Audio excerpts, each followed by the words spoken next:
Rencontre entre le chef de l'État Alassane Ouattara et le président Henri Konan Bédié, un tête-à-tête tenu au domicile de l'ancien président de Côte d'Ivoire, principalement au menu des échanges, la vie sociopolitique et économique du pays. Dans ce journal, nous nous intéresserons à la passation de charges au Conseil constitutionnel. Mamadou Koné vient de remplacer le professeur Francis Vaudier à la tête de l'institution. Le nouveau président du Conseil constitutionnel a pris officiellement fonction aujourd'hui. La première dame de Côte d'Ivoire concrétise un souhait des étudiants de l'université Félix Houphouët-Boigny de Cocody. Madame Dominique Ouattara leur a offert une salle multimédia. Le nouveau local estimé à 85 millions de francs CFA a été inauguré ce vendredi. Voilà pour les titres. Bonsoir et bienvenue dans ce 23h. Le président de la République, Alassane Ouattara, a échangé ce soir même avec le président Henri Konan Bédié au domicile du président du PDCI RDA. Avec son aîné, le chef de l'État a fait le tour de l'actualité sociopolitique et économique de la Côte d'Ivoire. Il a également été question au cours de ce tête-à-tête de la victoire des éléphants lors de la dernière CAN. Jérôme Kofi Aboula. Ils se sont retrouvés ce vendredi, comme à chaque fois que l'occasion se présente, le président de la République, Alassane Ouattara, et le président du RHDP, Henri Konan Bédié. Une rencontre dans le cadre des consultations périodiques entre le chef de l'État et son aîné. Les échanges entre les deux personnalités ont d'abord porté sur l'évolution de la situation sociopolitique en Côte d'Ivoire. C'est toujours un très grand plaisir de venir saluer mon aîné. Ce sont des visites régulières que je lui fais pour lui faire le point de la situation sociopolitique, mais également la situation économique. Et nous avons échangé sur tous ces chapitres pour constater que la Côte d'Ivoire est en paix, le pays avance, l'économie est prospère. Donc de plus en plus, nos concitoyens commencent à sentir les effets des politiques économiques et financières qui sont mises en place. Le chef de l'État et le président du PDCI ont aussi parlé du prochain congrès du PDCI RDA. Nous avons parlé de l'avenir, bien évidemment, du prochain congrès du PDCI RDA, du congrès d'investiture RHDP me concernant, et également des relations avec l'opposition, parce que nous voulons une Côte d'Ivoire apaisée, une Côte d'Ivoire pour tous, une Côte d'Ivoire où véritablement le rassemblement devient une réalité. Le président de la République, Alassane Ouattara, et l'ex-chef de l'État, Henri Konan Bédié, se sont aussi félicités pour le sacre des éléphants footballeurs à la CAN 2015 en Guinée équatoriale. La victoire des éléphants a été une grande contribution à cet élan de solidarité. C'est un événement qui nous a donné beaucoup d'enjaillement, n'est-ce pas, monsieur le président? Donc on est tous très heureux. Les éléphants, ces jeunes, nous ont permis donc de retrouver beaucoup de joie et nous souhaitons que cela puisse être un catalyseur pour que le pays continue d'avancer dans la paix et dans la concorde. Cette rencontre est également une occasion pour le président Bédié de dédicacer pour le chef de l'État Alassane Ouattara le livre intitulé Henri Konan Bédié, l'appel de Daoukro. Je voudrais féliciter le président pour le livre sur l'appel de Daoukro. C'est un document important pour chacun de nous. Il a eu l'amabilité de dire qu'il dédiait ce livre à son jeune frère, le président Alassane Ouattara, le grand bâtisseur. Donc, président, grand merci pour ce livre. Comme lors des rencontres précédentes, le plaisir a été aussi grand pour le président de la République, Alassane Ouattara, et le président Henri Konan Bédié de se rencontrer ce vendredi, un autre moment de retrouvailles en famille. Le gouvernement ivoirien souhaite que le Maroc accroisse ses investissements en Côte d'Ivoire, un souhait exprimé par le secrétaire général de la présidence Amadou Gon Coulibaly. C'était hier à Casablanca au Maroc à l'ouverture du Forum international Afrique Développement. Le compte rendu de notre envoyé spécial au Royaume chérifien, Awa Touré. Opportunité unique de rencontre et d'échange entre opérateurs économiques et décideurs politiques, cette troisième édition du Forum international Afrique Développement a permis à 7 pays des zones UEMOA et CEMAC de présenter leurs programmes nationaux de développement. les potentialités et les opportunités d'affaires dans les différents secteurs d'activité. Le ministre d'État, secrétaire général de la présidence, Amadou Gon Coulibaly, qui conduit la délégation ivoirienne, a ainsi présenté aux opérateurs économiques le programme national de développement de la Côte d'Ivoire. Nous avions un PND sur une période 2012-2015 qui s'exécute bien. S'exécute bien tant en volume. Nous avions prévu 22 milliards de dollars d'investissement et nous sommes aujourd'hui, à fin 2014, à environ 16-17 milliards d'investissements qui sont réalisés. En respectant la proportion que nous nous étions fixée, environ 60% par le secteur privé et 40% par le secteur public. Alors, ceci étant pour ce qui concerne l'avenir, notre objectif est de consolider les actions qui ont déjà été engagées dans le cadre du PND 2012-2015. Et pour ce faire, nous allons continuer à travailler à renforcer la base d'infrastructure de notre pays. À la suite du ministre d'État Amadou Gon Coulibaly, le ministre de l'Industrie et des Mines, Jean-Claude Brou, est intervenu pour éclairer l'assistance sur la politique industrielle de la Côte d'Ivoire. C'est un secteur qui compte pour pratiquement 58% de l'ensemble des exportations de la Côte d'Ivoire. Et dans ces exportations industrielles, il y a 35% vraiment qui sont des produits manufacturés.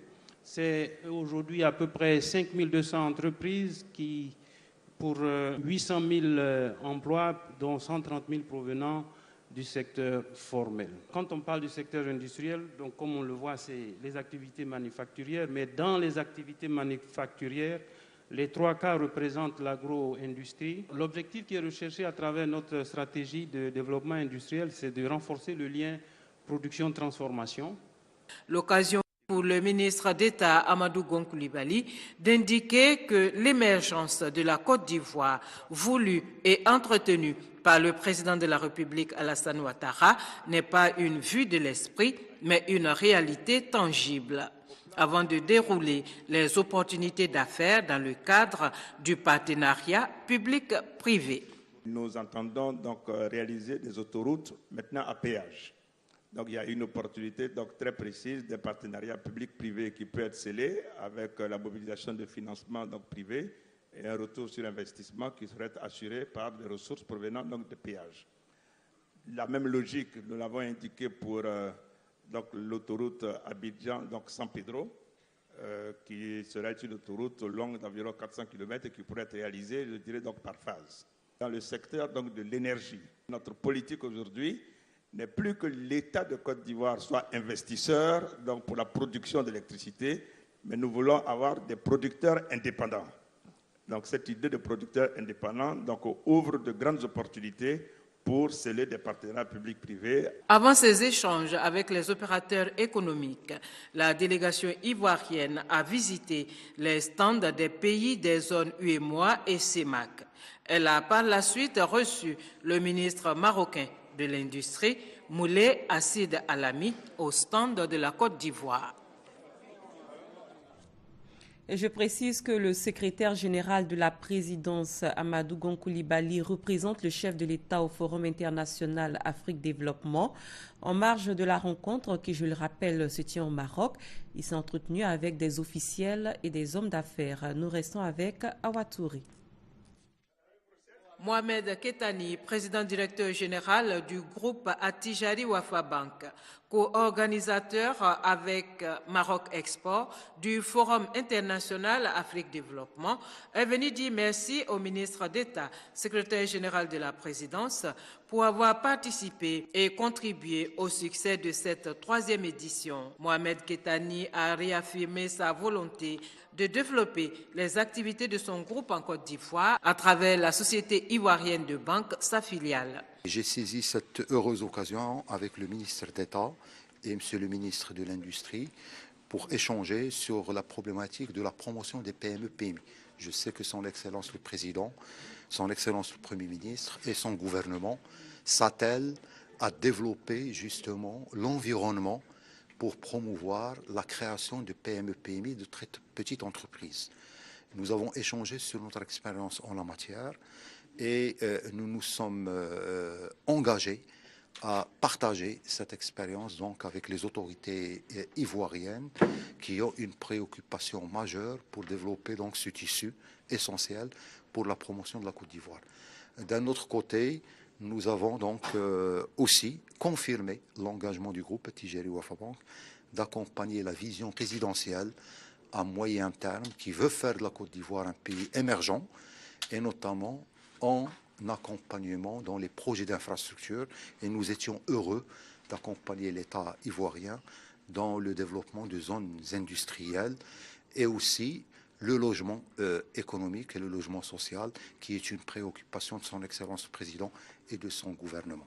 Le président de la Banque populaire du Maroc est lui venu informer le ministre d'État, secrétaire général de la présidence, de la diversification des activités de sa filiale en Côte d'Ivoire, notamment dans les domaines du microcrédit et de l'assurance. Avec le vice-président du groupe SIFCA, il a été question du développement des activités du groupe en Côte d'Ivoire et dans la sous-région ouest-africaine et surtout du nouveau projet de production d'électricité à base de biomasse. Revenons en Côte d'Ivoire où le Conseil constitutionnel a un nouveau président. Il s'agit de Mamadou Koné, anciennement président de la Cour suprême. Il vient de remplacer le professeur Francis Vaudier à la tête de l'institution. La passation de charge a eu lieu aujourd'hui. Ben Touré, Michel Digri. C'est fait, Mamadou Koné occupe désormais le fauteuil de président du Conseil constitutionnel. Le professeur Francis Vaudier a passé le témoin ce vendredi à Mamadou Koné, anciennement président de la Cour suprême. Ma volonté est donc ferme de mener ma mission avec objectivité, conformément aux lois et règlements de la République. Mais il est bien évident que tout seul, je ne pourrai rien faire. C'est pour cela que je voudrais emprunter à nos amis les militaires cette expression consistant à dire que le bon général, c'est celui qui a de bons hommes de troupe. Le professeur Francis Vaudier part avec le sentiment d'avoir terminé sa tâche, mais pas sa mission. Mission à laquelle il a délibérément mis fin. Interrogé sur les raisons, il répond ceci. Les raisons, je les connais et je suis tenu par l'obligation de réserve. Donc je me garde de dévoiler quoi que ce soit. L'important, c'est que l'État continue à fonctionner. Et ici, à travers l'institution qu'est le Conseil constitutionnel. Le 25 juillet 2011, Francis Vaudier est nommé à la tête du Conseil constitutionnel. Son successeur Mamadou Koné prêtera très prochainement serment, le 5e de sa carrière. Avant de poursuivre, je vous lis ce communiqué du Conseil économique et social. Monsieur Tiemoko Yade Koulibaly, premier vice-président du Conseil économique et social, convoque mesdames et messieurs les conseillers économiques et sociaux à une réunion extraordinaire le lundi 23 février 2015 à 10h dans la salle des plénières au siège de l'institution 6 au plateau. Le présent communiqué tient lieu de convocation individuelle. Le président de la République va entamer le 4 mars prochain une visite d'État dans les régions de San Pedro, de Boclé, de la Nawa, dans le sud-ouest de la Côte d'Ivoire. L'information a été donnée par le ministre d'État, ministre de l'Intérieur et de la Sécurité, qui était face aux élus et cadres de ces régions.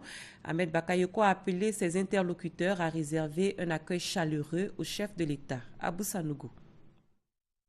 C'est désormais officiel.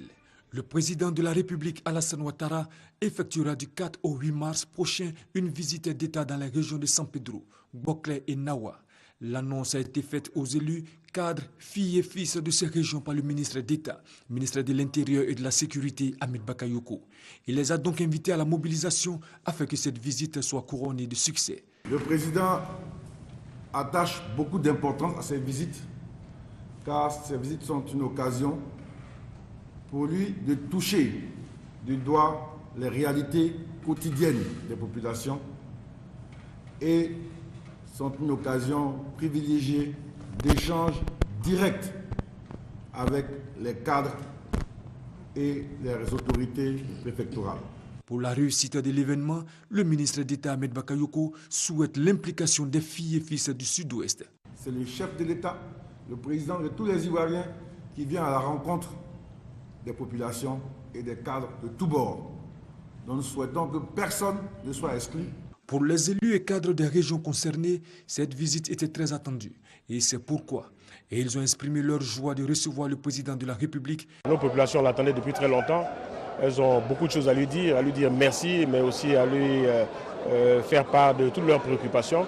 Je dis simplement à toute la population de se retrouver à San Pedro, de se retrouver à Soubré, de se retrouver à Sassandra, de se retrouver à Fresco.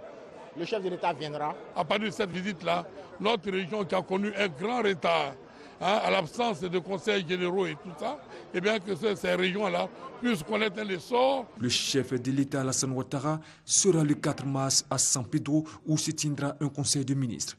Ensuite, le 5 mars à Soubré, le 6 mars à Sassandra. Le président Alassane Ouattara animera un meeting à San Pedro le 7 mars et assistera à la journée internationale de la femme le 8 mars.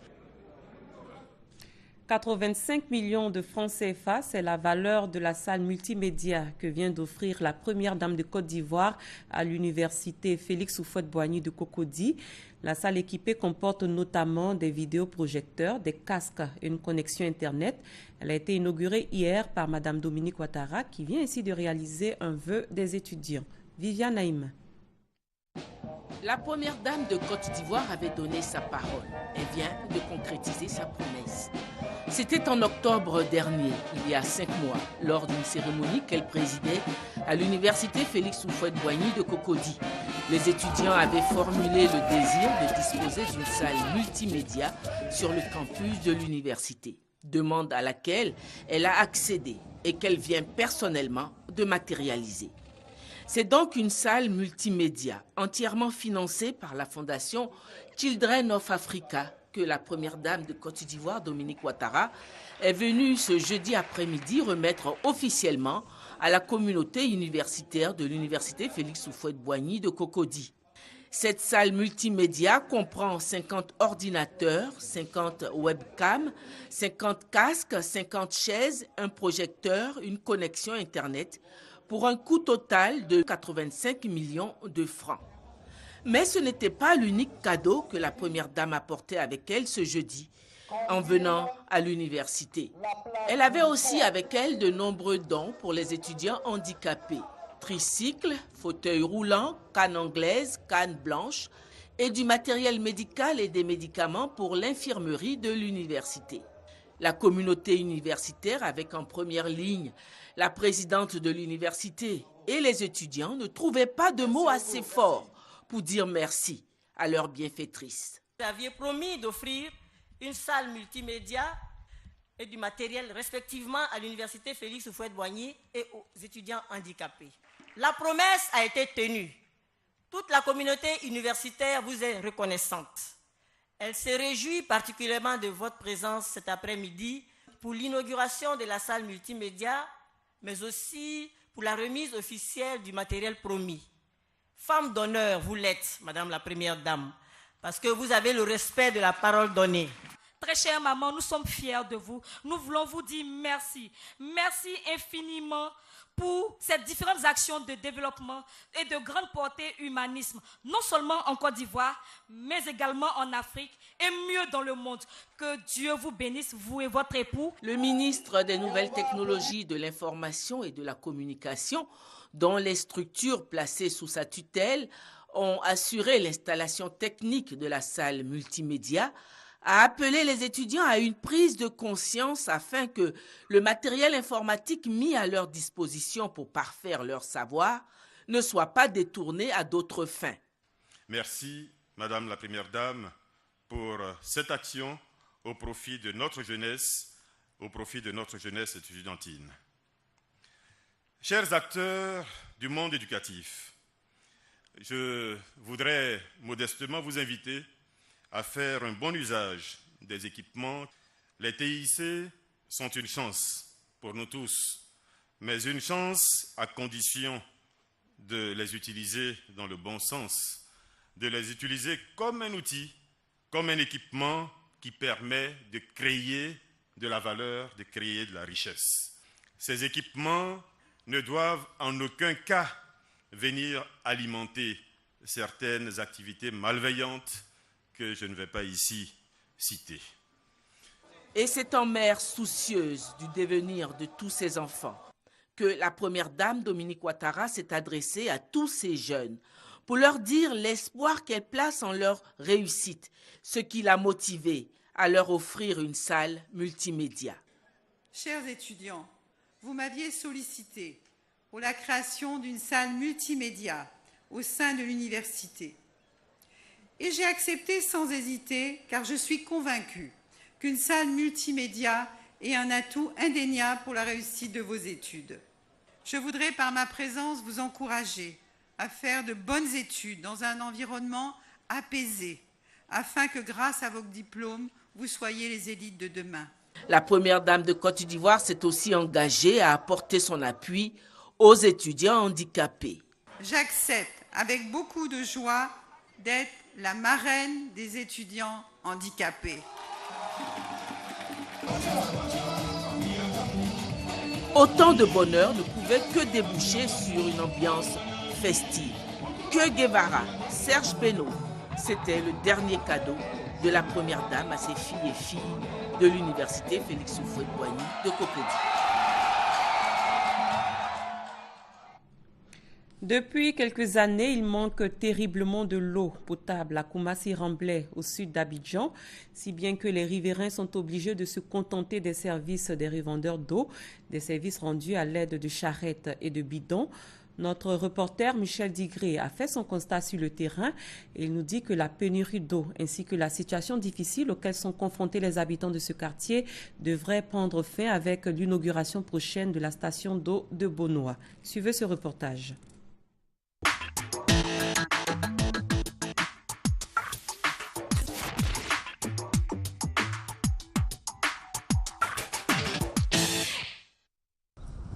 Koumassi-Ramblay. Des immeubles qui sortent de terre à un rythme effréné. Ici, le plus difficile n'est pas de trouver un bel appartement pour se loger, mais plutôt d'avoir de l'eau dans les robinets. J'ai dit, depuis que j'ai déménagé ici, jusqu'à aujourd'hui, j'ai eu l'eau pendant 2 mois seulement. Mais jusqu'à présent, ça me fait plus de 2 ans que je n'ai pas d'eau. L'on s'approvisionne comme on le peut, même dans des garages. Bon, je n'ai pas l'intention de vendre l'eau. Moi, j'ai pris l'eau là pour servir le garage. Bon, comme les habitations des quartiers, souvent l'eau, tu viens, pardon, je bois l'eau, je n'ai pas l'eau à boire. Je vois que beaucoup ils me fatiguent. Au début, quand je les donne, quand la facture de ceux-ci vient, ça devient beaucoup. Donc, je dis, bon, si c'est comme ça, comme le problème de l'eau est là, il faut les vendre. J'ai dit à madame de les vendre. Là, si la facture vient, on peut avoir le moyen de payer la facture. Mamadou a fait du commerce de l'eau son activité principale depuis des années. Chaque jour, il sillonne le quartier pour livrer les bidons d'eau à la sueur de ses muscles. Vraiment, tu es fatigué? Trop même. Tu es fatigué? Je suis fatigué même. Parce qu'ici, là, il n'y a pas d'eau. En haut, là, il n'y a pas d'eau. En bas, il n'y a pas d'eau. Tu prends l'eau jusqu'à derrière le guitron. Tu vois ici, tu donnes les gens. Fin 2003, c'est-à-dire 2004, automatiquement, on a eu problème d'eau. Donc, c'est ceux-là qui nous viennent en aide. Au rez-de-chaussée, on paye 100 francs. Au premier étage, 150. Deuxième, 200. Donc, moi, je suis au deuxième. En moyenne, c'est 2000 francs par jour pour le ménage. Les populations sollicitent depuis plusieurs années les services de ces vendeurs ambulants à leur corps défendant. On est obligé de les appeler pour nous aider. Avec 4e étage, un enfant d'eau, puiser de l'eau au 4e étage, ce n'est pas facile.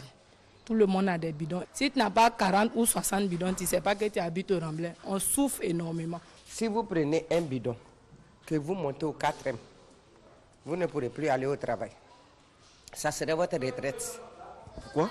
Parce que ça va vous casser les reins. D'autres riverains préfèrent eux-mêmes se mettre à la tâche, une souffrance qui devrait prendre fin les jours à venir avec l'inauguration de la station d'eau de Bonoa. En politique, le pré-congrès éclaté du PDCI-RDA, c'est demain. La rencontre se tiendra en prélude au 5e congrès extraordinaire du parti, prévu le 28 février prochain. Quels sont les enjeux de ce conclave? Le secrétaire général du PDCI-RDA, Maurice Kakogi-Kayue, nous en parle, non sans appeler les militants à la mobilisation. Je vous propose de l'écouter. Après presque 2 mois de préparatifs, le pré-congrès du 5e congrès extraordinaire qui a été décidé par la réunion du bureau politique du 18 décembre 2014 qui avait endossé l'appel de Daoko se tient demain, samedi 21 février 2015. L'appel de Daoko, tout le monde le sait, consiste au soutien du PDCI-RDA à la candidature à l'élection présidentielle 2015 du président de la République, son excellence Alassane Ouattara, qui a sollicité un 2e mandat comme la Constitution de la Côte d'Ivoire le lui permet. Le 5e congrès se tiendra le 28 février 2015. Mais comme j'ai eu à le dire partout où nous sommes passés, d'abord nous voudrions remercier tous les membres statutaires du congrès qui nous ont reçus dans les 23 villes que nous avons parcourues. Nous avons apprécié l'affluence massive qui oscillait entre 80 et 90%.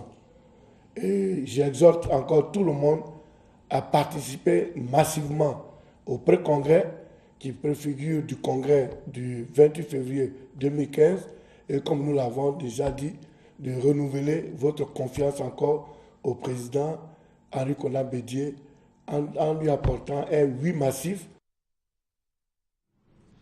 La première vice-présidente de l'Assemblée nationale était récemment en tournée dans la région du Bafing. Pendant une semaine, Sarah Sako Fadiga a exhorté les siens à la paix et la cohésion sociale. Les populations du Bafing ont en retour réaffirmé leur soutien au président de la République Alassane Ouattara, garant selon elle de l'émergence de la Côte d'Ivoire à l'horizon 2020. Le commentaire est signé Hamza Diaby. Journée de l'émergence, de la paix et de la cohésion sociale. Voilà le thème de la tournée effectuée par la première vice-présidente de l'Assemblée nationale dans la région du Bafing. Sarah Sako Fadiga a mis à profit ce séjour d'une semaine dans les localités de Tienko, Fungbeso, Kentegela et Dioman pour communier avec les populations. Selon elle, les questions récurrentes liées à la santé, à l'éducation, aux routes, à l'adduction en eau potable, au raccordement au réseau électrique seront réglées. Et ce, à la faveur de la prochaine visite d'État du président de la République dans la région du Bafing. Elle a également demandé aux populations du Bafing une adhésion forte à l'appel de Daokro. Aussi, les a-t-elle exhortés à se faire enrôler pendant les audiences foraines futures afin de se faire établir leur pièce nationale d'identité. Les journées de l'émergence, de la paix et de la cohésion ont pris fin par la remise de nombreux dons aux populations, dons estimés à environ 12 millions de francs CFA. En religion, les fidèles catholiques du monde entier ont observé ce vendredi le chemin de croix, une étape cruciale du jeûne chrétien. Nos reporters Christelle Nda et Grace Kando nous expliquent le sens de cet acte religieux et la manière dont il est perçu par les fidèles catholiques dans cet élément que je vous invite à suivre. Le carême, temps fort de l'année liturgique dans l'Église catholique. Pendant cette période, les fidèles apprennent à revivre les 40 jours du Christ passés dans le désert. Autre moment fort de ce temps de carême, le chemin de croix.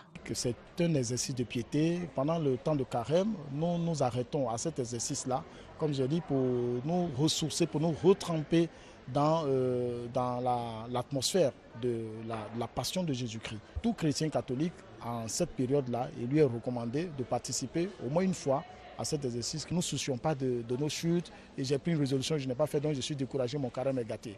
Avec Jésus, rien n'est gâté, tout est possible, tout se renouvelle. Allons à la résurrection du Christ, mais aussi notre propre résurrection. Les 14 stations sont les étapes de chemin parcouru par Jésus. Pendant 6 vendredis, fidèles catholiques de différentes paroisses auront l'occasion de commémorer la passion de Jésus. Personnellement, ça me permet de renouveler ma foi en Jésus-Christ. Je crois qu'il est vraiment mort pour moi. Je sens une émotion vraiment de changement dans le cœur, parce que c'est là que nous profitons, tout chrétien catholique, de se refaire positivement. Prière, chant, exhortation constituent l'essentiel du chemin de croix qui peut se faire dans les églises ou dans les rues. Et ainsi prend fin cette édition. Merci de l'avoir suivi et très bonne suite de programme sur RTI 1.